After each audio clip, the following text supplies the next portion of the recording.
Olá, prezado amigo internauta, bem-vindo, gratidão por vocês acessarem o canal do YouTube Conversa Positiva, o jeito natural de conversar. Retomando as atividades do canal Conversa Positiva depois de um tempo aí paralisado, eu tenho a honra de receber aqui no canal Conversa Positiva o professor da Universidade de Uberlândia, da área de História, Denis Xavier. Denis, muito obrigado por você ter aceito o convite de participar aqui do canal Conversa Positiva.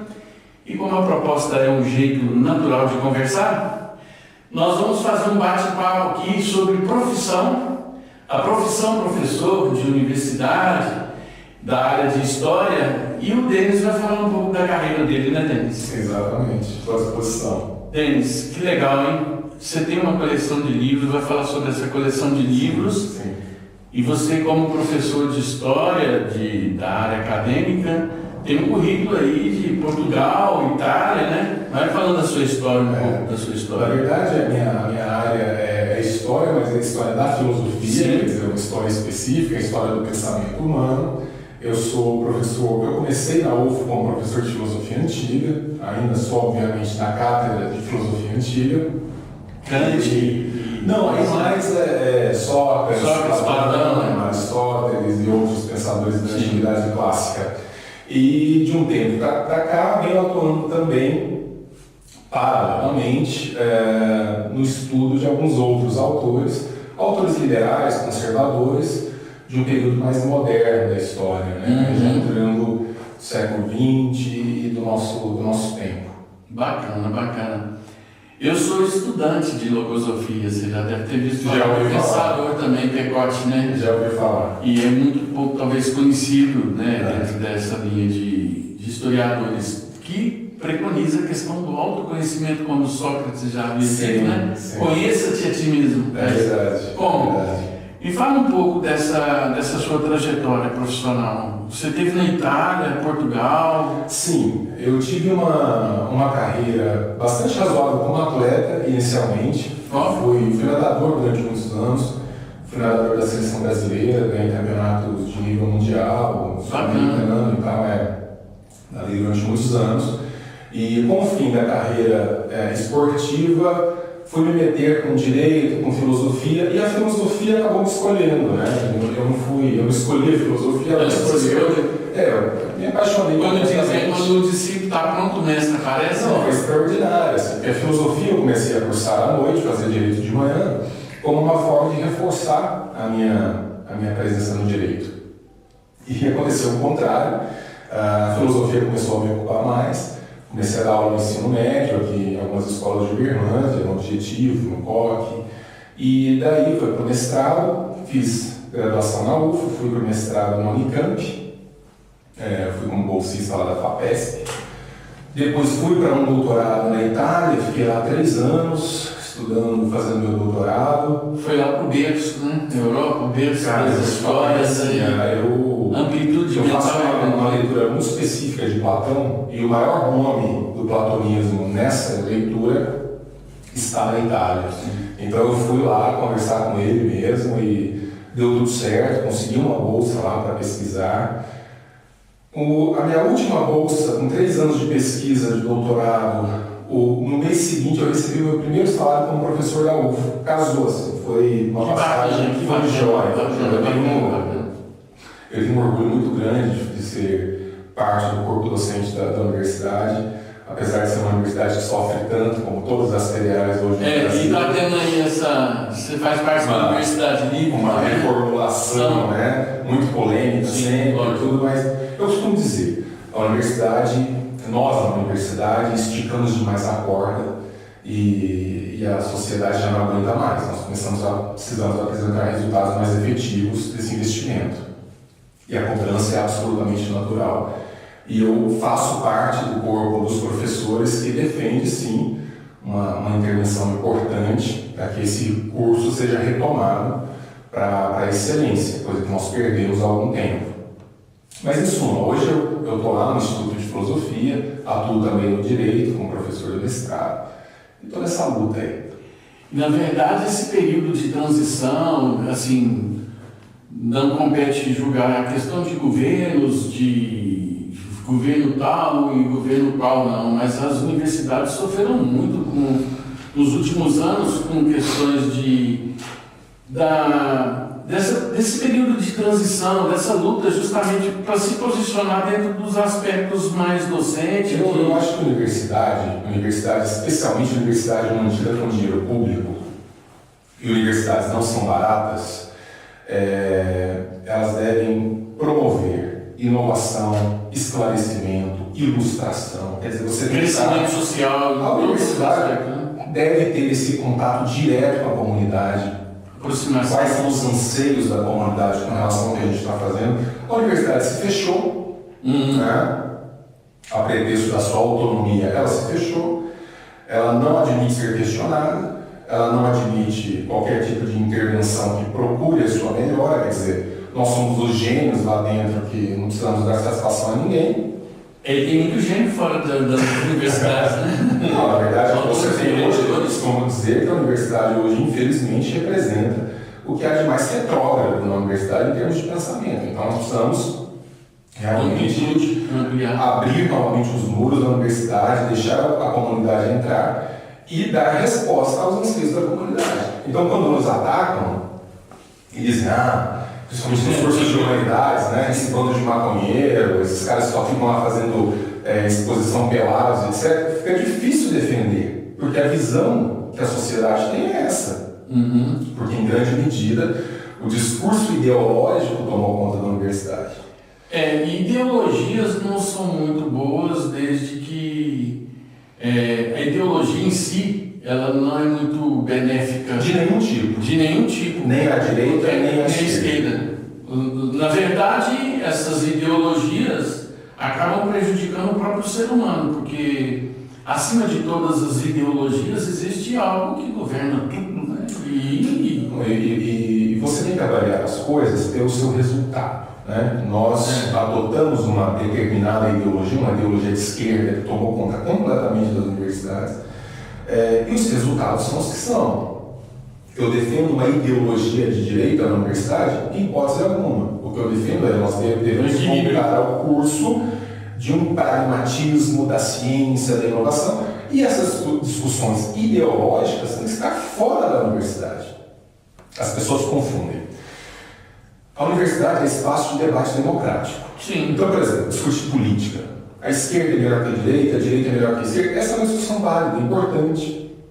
Agora, quando você leva partido político lá para dentro, quando você faz ideologias, quando você faz da universidade palco de um discurso político partidário, isso está errado. Plataforma eleitoreira, né? Bom, aí pior você coloca no muro a imagem de uma pessoa que representa o pensamento da esquerda. Eu vou lá, coloco o que representa o pensamento da direita. O outro coloca Hitler, o outro coloca Mussolini. Vira um negócio. E todas as linhas de pensamento são passíveis de diálogo, de conversa. Claro. Tanto é que na época socrática, na Grécia também, Platão, eles eram expertos no diálogo, na réplica e na tréplica. Exatamente. Né? A arte do diálogo é a arte da construção do conhecimento. Sim. O que acontece hoje é que as partes não se conversam, que já partem de pressupostos. Que a verdade está com ela. Não vamos citar nomes. Enquanto nós gravamos essa entrevista, ontem saiu uma reportagem dizendo que alguém estava dizendo assim, não, nós vamos votar contra a reforma da Previdência para não permitir a reeleição do presidente. Teve O Brasil fica fora do debate. Então, quer dizer, é a oposição pela oposição. Quer afundar o país. Então, eu posso não gostar de você, eu posso fazer campanha contra você, mas se você faz algo que é bom para o país e é bom para todos nós, eu te apoio. É Sim. Óbvio, né? Deveria ser assim. Deveria ser assim, né? E nessa questão de, fulano fez até aqui, nossa, tão maravilhoso, dá continuidade, acrescenta mais valor a isso, né? Outro dia, conversando com um grande educador, ele falou assim, olha, tem 2 elementos de sucesso em qualquer reforma educacional no mundo. Reformas educacionais que funcionaram.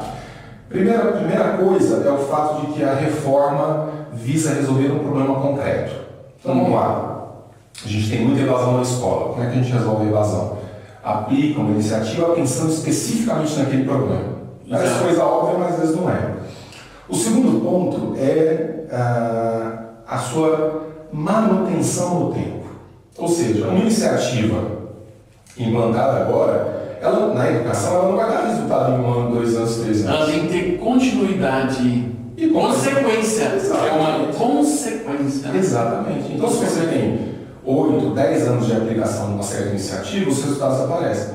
Caso contrário, cada governo, e às vezes dentro do mesmo governo, propostas diferentes. Não anda, não avança, nunca, não tem jeito. E os resultados são os que são, né? E a mudança parte do indivíduo para o coletivo.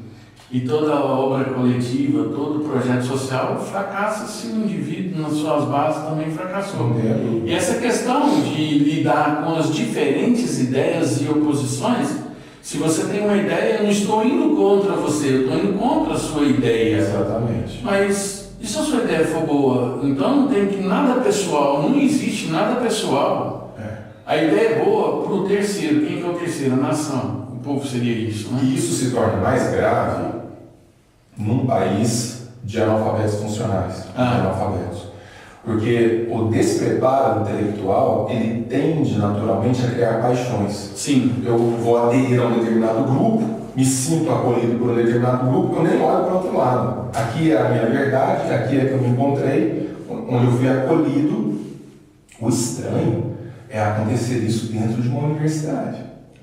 Cheio de doutores, cheio de mestres. Que pressupõe-se que tem uma docência, né? Não, um preparo intelectual para fazer essa mediação. E o que acontece é que ficou tão aparelhado que mesmo lá, que deveria ser o exemplo para o resto da comunidade, se tornou o contra-exemplo. Né? Olha, e isso que você está falando é algo muito sério. Por exemplo, quando nós trocamos um objeto qualquer, né? Você fica com um objeto e eu fico com outro objeto. Sim. Mas quando a gente troca ideias, você fica com a que você já tinha e traga a sua. E traga a minha. Ele pega a minha e vice-versa. Claro. Então acrescenta valores, né? É isso aí, pessoal. Olha, um bate-papo muito gostoso, Denis, aqui com você, porque é bom a gente estar conversando com pessoas bem esclarecidas, bem estudadas e com nível cultural bem legal, para a gente poder estar trazendo um canal Conversa Positiva essas visões, né? De quem está dentro de uma universidade, Sim. De quem vivencia no dia a dia o que é a universidade, né? É belíssimo, é um espaço belíssimo. Eu não sou desses radicais que dizem tem que fechar os cursos e tem que privatizar tudo. Eu não sou a favor disso. Eu acho que a universidade precisa sim conversar mais com a comunidade, precisa de dinheiro privado financiar a universidade também. Tenta fazer uma doação hoje para a universidade para você ver a burocracia, os entraves. Então, grandes universidades no mundo são 40%, 50% financiadas com dinheiro privado. E você tocou num ponto muito interessante, Denis. Hong Kong, as pessoas fugiram de Hong Kong. Hoje as pessoas vão para Hong Kong. Desde que teve o que? O governo deixou de ter ingerência sobre a vida do cidadão. Sim. Ou seja, deixa que o mercado se regule, o livre comércio, a livre iniciativa, políticas liberais, e o governo cuida do que é coletivo em massa, infraestrutura, educação, as universidades, as infraestruturas aeroportuárias, etc. Quer dizer, e simplesmente fica ingerindo, pondo regra na vida do cidadão em todos os sentidos. O Estado brasileiro é inchado demais. Né? Nós somos engessado, muito inchado, tomou conta da nossa vida. E você tocou num exemplo que é extraordinário. Veja, não é gratuito, não é acidental o fato de que os países mais livres do mundo, em termos de economia, em termos de vida social, são os países que têm melhores números naquilo que importa na vida do indivíduo. Os melhores países em educação, lista do PISA, é quase um espelho dos países mais livres. Os países menos corruptos do mundo são os países mais livres. Os países que têm a melhor infraestrutura. Então, e o contrário é verdade. Os países que têm os piores níveis de corrupção, sistema prisional arrebentado, etc, etc, educação ruim, saúde ruim, são os países que têm mais Estado presente. O Estado está querendo controlar tudo. Então, isso não é acidental, isso não é fortuito. E o brasileiro começa a perceber isso. O brasileiro começa a perceber esse movimento. E um dos fatores que está fazendo com que o cidadão e a pessoa tenha mais conhecimento desses fatos é justamente aquela conversa que você teve lá com a exposição do filme 1964, né? Foi. Que no início você falou, gente, não podia ter tanto alarde a exposição de um filme que já está mais do que divulgado, né? Aquilo é um exemplo clássico, porque você assistiu o filme, você sabe o que eu estou dizendo. É um documentário simples sobre o período militar no Brasil, sobre alguns... O filme, hora nenhuma, faz apologia a uma direita radical, incensa o exército, nada disso. Só que pelo próprio título e de onde vem, a esquerda reagiu agressivamente. Universidades proibiram, século XXI no Brasil, universidades proibiram a exibição do filme. Eu tive que colocar, infelizmente, solicitar a polícia militar para colocar a gente paisana dentro do anfiteatro para poder passar o filme, porque eu fui ameaçado. Tem lógica uma coisa dessa. Olha, é inconcebível no século XXI final, né? Quer dizer, com tanta tecnologia, com tanto avanço tecnológico, numa democracia, né? Onde se deveria ter liberdade de expressão em todos os sentidos. Então, Denis, dentro do que eu estava falando, Pecote, um grande pensador também argentino da ciência do autoconhecimento, da filosofia, uma vez falando sobre algumas verdades, né, uma pessoa reagiu de forma muito severa, né, e exacerbada. Aí ele falou, poxa, o que é a minha verdade, que eu estou dizendo que não é a minha verdade, é uma verdade universal? O que eu estou dizendo para você que está te ofendendo tanto? Tem um filósofo chamado Bertrand Russell, ele tem uma entrevista extraordinária, quem estiver nos ouvindo, quem estiver nos vendo, pode procurar no YouTube. Russell entrevista a BBC de Londres. Um senhorzinho já, uma entrevista bastante antiga, e é interessante que o entrevistador pergunta ele assim, professor Sir Russell, que é um Sir, se alguém estiver escutando, no futuro, vendo essa entrevista, que mensagem o senhor gostaria de deixar? E ele deixa uma mensagem bonita. E aí, uma das mensagens, ele diz o seguinte, ao considerar qualquer filosofia na sua vida, qualquer coisa, qualquer decisão que você tenha que tomar, qualquer análise que você tenha que fazer, leve em consideração, em primeiro lugar, os fatos, as coisas como são.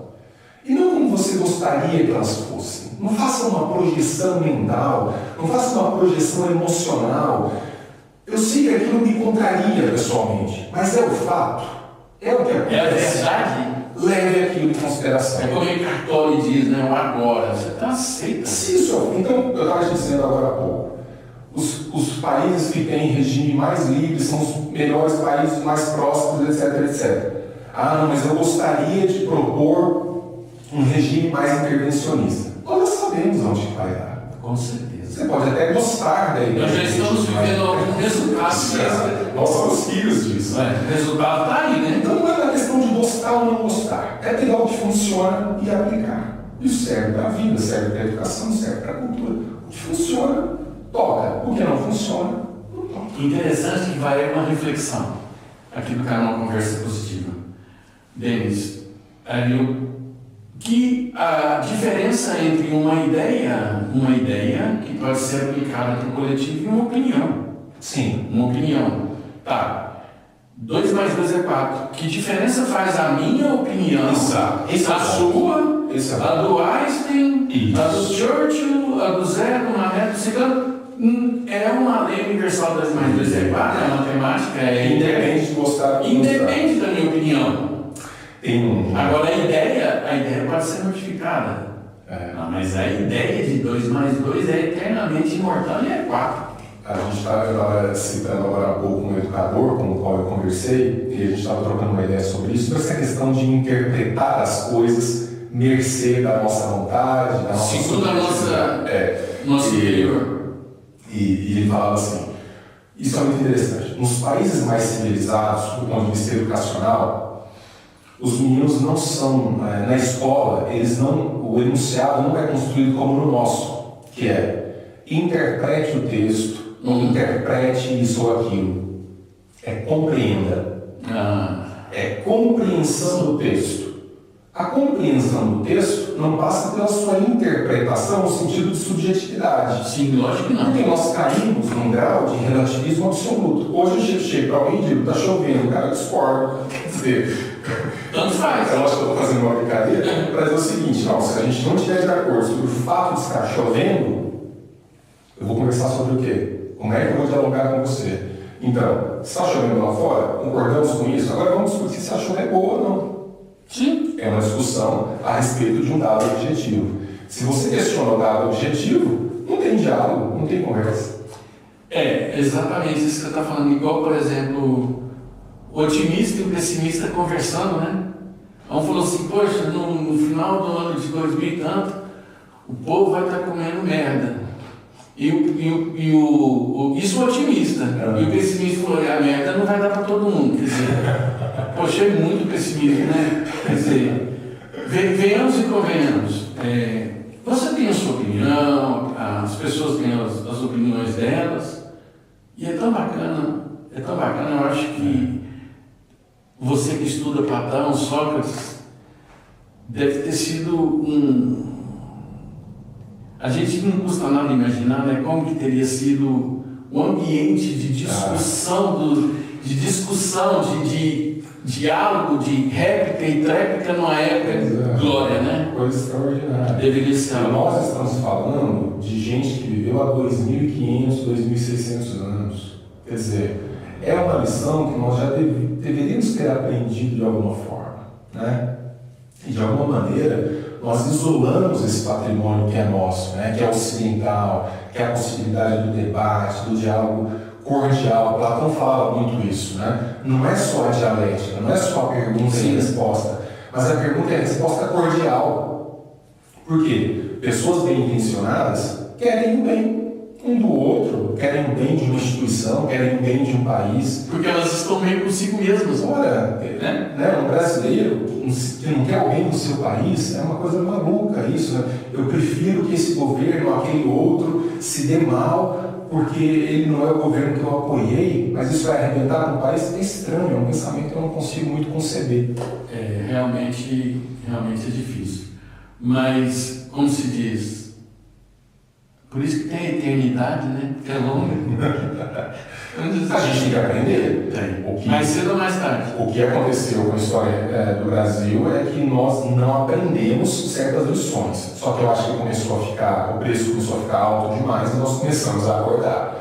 As respostas começam a vir, ainda muito lentamente, mas começam a aparecer. Então eu tenho esperança de que este movimento rumo a um país desenvolvido, um país bem educado, né? Um país. Eu acredito que isso possa acontecer e que a gente. E você tocou num ponto interessante que é essa questão da. Você falou que nós perdemos certos valores. Isso depende. No meu ponto de vista, se eu estiver errado, você me corrige. A família outorgou muito a responsabilidade da educação dos filhos para o Estado, para as escolas. Sem dúvida. Que deveria ser um complemento dessa educação, um complemento de uma grade curricular de orientação. Né? Para uma estrutura escolar que já não dá conta de fazer o básico. E aí, essa transmissão dessa responsabilidade da educação dos filhos, que é de berço, é da família, é da célula máter, da sociedade, da família, foi transferido para as escolas e os filhos de vô, né? Os jovens fazem os filhos, jogam para os avós criarem. E os resultados a gente sabe quais são. E joga para as escolas. Eu acho que isso é nefasto. Né? Não, eu concordo com você. Eu acho que a estrutura escolar ela não deve responder a isso, a substituição da presença da família, onde você nutre os principais valores, o modo de ver o mundo. Claro que a convivência da escola tem a sua importância, mas ela deve privilegiar o aspecto intelectual da formação. Então, no Brasil, nós queremos dar conta de muita coisa na escola e esquecemos que tem que aprender antes de qualquer coisa, somar, diminuir, multiplicar, ler um texto e saber compreendê-lo. Coisas básicas. O brasileiro médio não consegue fazer o básico. E é o que você falou, e existe muito analfabetismo. Nossa Senhora, não, o Brasil hoje é um país maciçamente, eu estou falando isso sem exagero, maciçamente analfabetos ou analfabetos funcionais. Olha, eu vou citar na área de tecnologia, lembrando aos telespectadores aí, o pessoal que está nos vendo, o canal Conversa Positiva tem o apoio e o patrocínio da Fórmula Web Positiva, que é uma empresa que eu criei de desenvolvimento web, na área de tecnologia. Você sabia que eu recebo no WhatsApp cerca de 50, 60, 80 vagas todos os dias na área de TI, o déficit que o Brasil entrou em 2018 era de 500 mil de profissionais da área de TI, faltando gente nas áreas específicas para trabalhar, então não está faltando emprego não. Não. Está borbulhando aí de oportunidade. Você pega essas grandes filas desesperadoras, né? Você fala em 13, 14 milhões de desempregados, mais não sei quantos desalentados, que é o cara que nem procura mais emprego, desistiu, é desesperador. Soma-se a esse desespero natural do desemprego o fato de que boa parte dessas pessoas simplesmente não tem qualificação. E o emprego de forma formal, o emprego convencional, formal, vai extinguir. Vai extinguir, quer dizer, você tem que ter competência. De se regulamentar. Grandes empresas de tecnologia, você trabalha com tecnologia, grandes empresas de tecnologia já não olham mais a formação curricular do candidato ao emprego. Se você resolve o problema, está contratado. Pronto. É isso aí. Sou formado em Harvard, sou formado da UFO.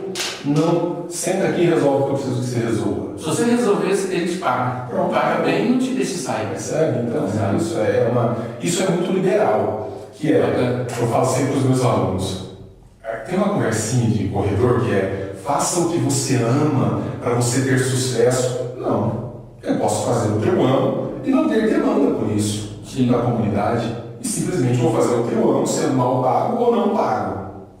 Agora, se há uma demanda por isso, como você está acabando de me dizer, TI, eu quero ganhar dinheiro, há alguma demanda na área de TI? Nossa! Vai estudar TI.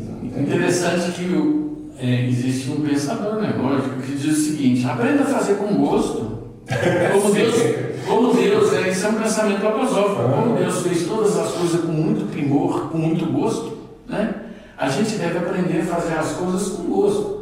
Olha, o que eu estou fazendo momentaneamente eu não gosto, mas de repente com o caminhar, com o caminho, né, caminhante, o caminho se faz a caminhar, você acaba gostando daquela atividade e ainda sendo bem remunerado por ela. Eu, quando resolvi fazer filosofia, para desespero do meu pai, eu não fazia direito de manhã e tal, mas eu fui... Você está fazendo direito, ele acha que você ia fazer errado, né? Exatamente. E foi isso mesmo, eu fui para a filosofia. Quando eu optei pela filosofia, eu sabia que eu não ficaria rico com isso. Óbvio. Óbvio, por fazer filosofia. O melhor que poderia acontecer comigo foi o que aconteceu. Eu me tornar um professor da universidade, que era o que eu queria. Então, você tem uma demanda social e você tem a sua proposta de vida. Se se harmoniza, você vai ter. Se isso não se harmoniza, as pessoas ficam assim, não, eu faço esse trabalho, mas eu tinha que receber muito melhor para fazer o que eu faço. Segundo quem? Como diz o seguinte: quem vai pagar por por isso? acaso você quer que a felicidade te brinde todos os dias? Que méritos outorgas para isso, né? Quer dizer, o que você faz para ser feliz todos os dias? Não, eu quero ser feliz. Ótimo, eu também, todo mundo. Mas o que você está fazendo todos os dias para que a felicidade te brinde? Eu não estou dizendo que o sucesso necessariamente acompanha o dinheiro, mas pelo contrário. O que eu estou querendo dizer é para tirar essa ingenuidade das pessoas de que basta fazer o que ama, que você vai ser bem remunerado, que você vai ter sucesso. Não, de jeito nenhum. Não necessariamente. É preciso de muito equilíbrio, né? É preciso equilibrar essas duas pontas. Denis, foi uma conversa positiva, bacana. Viu? E bem-vindo mais uma vez. E tem cadeira cativa, pode voltar quando quiser. Precisando, é só chamar, prazer. Aproveito para fazer uma propaganda. Tranquilo, manda mesmo. Eu estou lançando agora, como coordenador, uma coleção de livros sobre autores liberais, libertários, conservadores. Está saindo pela LVM, que é uma grande editora de São Paulo. Então, se procurar lá pelo meu nome, Denis, com 2 N's e com S, na Amazon, tá lá à venda, os livros, coisa legal. Pessoal, vou deixar aí na descrição do vídeo, então, os canais de contato do Denis, o link para adquirir os livros, a coleção de livros dele. E é isso aí, a gente vai ficando por aqui. Conversa positiva, o jeito natural de conversar. Denis, muito obrigado. Obrigado, Bel.